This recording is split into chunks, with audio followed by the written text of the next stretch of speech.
வணக்கம். இந்த வீடியோவில் லூமிஸ் ஹெட் ஷேப் எப்படி கிளேல பண்ணுறதுன்னு பார்க்கலாம்.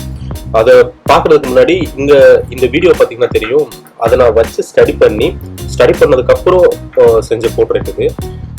என்னோட இதுக்கு முன்னாடி பண்ண போர்ட்ரேட்டுக்கும் இதுக்கும் நல்லாவே வித்தியாசம் தெரியுதுங்க. அதாவது ஈஸியாக அண்டர்ஸ்டாண்ட் பண்ண முடியுது.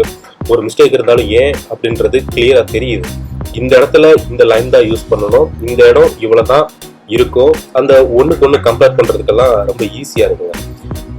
ஸோ இந்த பிக்சரை பார்த்தாலே உங்களுக்கு தெரியும். இனி வர வீடியோவிலையும் நான் இதை எப்படி ப்ராப்பராக அப்ளை பண்ணுறது, அப்புறம் கரெக்டான போர்ட்ரேட் எப்படி பண்ணுறது, இந்த மாதிரியான விஷயங்களை பகிர்ந்துக்கிறேன். நெக்ஸ்ட்டு நம்ம கிளே யூஸ் பண்ணி அந்த லூமிஸ் ஹெட் ஃபார்ம் எப்படி பண்ணலாம் அப்படின்றத பார்க்கலாம் வாங்க.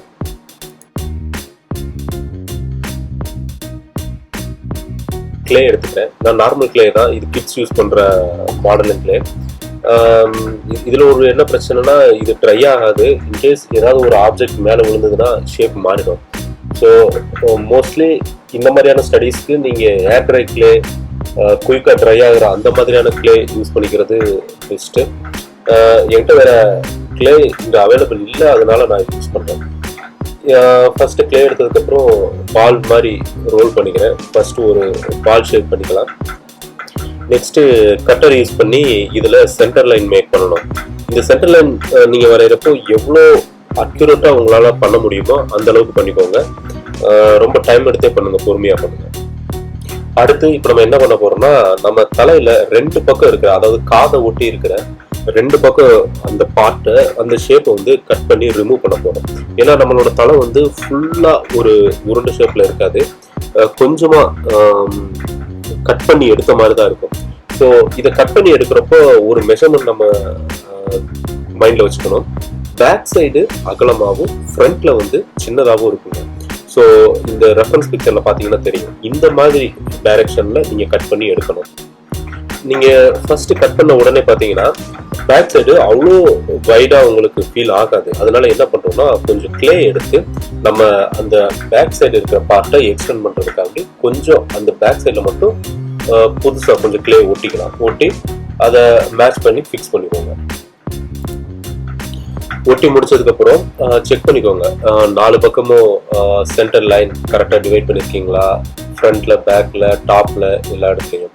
முடிச்சதுக்கப்புறம் இதை தனியாக வச்சுருங்க. நெக்ஸ்ட் நம்ம அந்த ஜா பார்ட்டுக்கு மெஷர்மெண்ட் எடுக்கலாம்.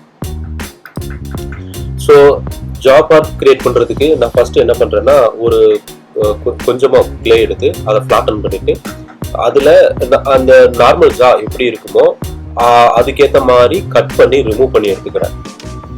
இதில் பார்த்தா கரெக்டான சைஸ் இது கிடையாது, ஆனால் நம்ம கொஞ்சம் கிளே ஆட் பண்ணதுக்கப்புறம் தேவையான சைஸுக்கு மெஷர் பண்ணி எடுத்துக்கலாம். ஸோ நான் இப்போ பேசிக்காக அதோட ஸ்ட்ரக்சர் எப்படி இருக்குமோ அதை பேஸ் பண்ணி ஒரு ஷேப் பண்ணியிருக்கேன். இப்போ இதில் தேவையான ஷேப் கட் பண்ணி எடுத்தாச்சு.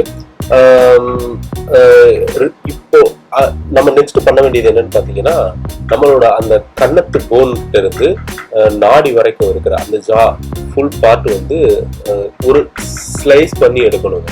அது எப்படி பண்ணுறதுன்றது இந்த ரெஃபரன்ஸ் பிக்சரை பார்த்தீங்கன்னா உங்களுக்கு ஒரு ஐடியா கிடைக்கும். இப்போ 2 சைட்லையும் ரிமூவ் பண்ணதுக்கப்புறம் நமக்கு தேவையான ஷேப் கிடைச்சாச்சு. இதில் சென்டர் லைன் ப்ளஸ் இதில் மார்க் பண்ணியிருக்கிற ஃப்ரண்ட் அண்ட் பேக் லைன் எல்லாத்தையுமே ப்ராப்பராக ரெடி பண்ணி வச்சுக்கோங்க. ஏன்னா நம்ம வரைகிறப்போ இந்த லைன்ஸ்லாம் தான் கைட்லைன்ஸ் சொல்லுவோம். இதை பேஸ் பண்ணி தான் அந்த ஓவரால் ஸ்ட்ரக்சரை நம்ம அண்டர்ஸ்டாண்ட் பண்ணிக்க முடியும். நெக்ஸ்ட் இந்த ஷேப் எடுத்து நான் ஒரு நீளமான ஸ்டிக்கில் இன்சர்ட் பண்ணியிருக்கிறேன். ஏன்னா இப்போ இந்த ஸ்டிக் எடுத்து நமக்கு தேவையான ஆங்கிளில் இந்த ஆப்ஜெக்டை வச்சு ஸ்டடி பண்ணிக்க முடியும். இந்த டைரக்ஷனில் இதை நீங்கள் ஸ்டடி பண்ணணும்னு ஆசைப்படுறீங்களோ அந்த டைரக்ஷனுக்கு ஏற்ற மாதிரி ரொட்டேட் பண்ணி ட்ரா பண்ணிக்கலாம். நமக்கு தேவையான ஹெட் ஃபார்ம் கிரியேட் பண்ணியாச்சு.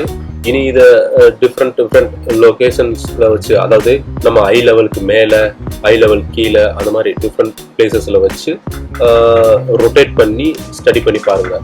அதுவும் லைட் சோர்ஸ்லாம் எப்படி விழுது, அந்த டைரக்ஷன் எல்லாத்தையுமே நீங்கள் வரைகிறப்பே முடிஞ்ச அளவுக்கு லைட் அண்ட் ஷேடையும் மார்க் பண்ணி வரைஞ்சி பாருங்கள். இதை ஸ்டடி பண்ணுறப்போ சொன்ன மாதிரி ஐ லெவலுக்கு மேலே, ஐ லெவல் கீழே, எப்படியெல்லாம் அந்த ஷேப் வந்து டிஃப்ரென்ஷியேட் ஆகுது அது எல்லாத்தையும் நோட் பண்ணி ஸ்டடி பண்ணுங்க. டிஃப்ரெண்ட் டிராயிங்ஸ் பண்ணுங்க. இந்த ஷேப்பை வரைஞ்சு பார்க்குறப்போ முடிஞ்ச வர பேக் சைடில் இருக்கிற லைனையும் சேர்த்து வரைங்க. அதாவது டிரான்ஸ்பரண்டாக பேக் சைடில் இதோட லைன் எப்படி கண்டினியூ ஆகும் அதை ஃபீல் பண்ணி ஒவ்வொரு லைனையும் அடுத்து இந்த ஃபார்மை யூஸ் பண்ணி எப்படி நம்ம வித்தியாசமான முகங்களை ஈஸியாக அண்டர்ஸ்டாண்ட் பண்ணி வரைகிறது அப்படின்றத இனி வர வீடியோவில் பார்க்கலாம்.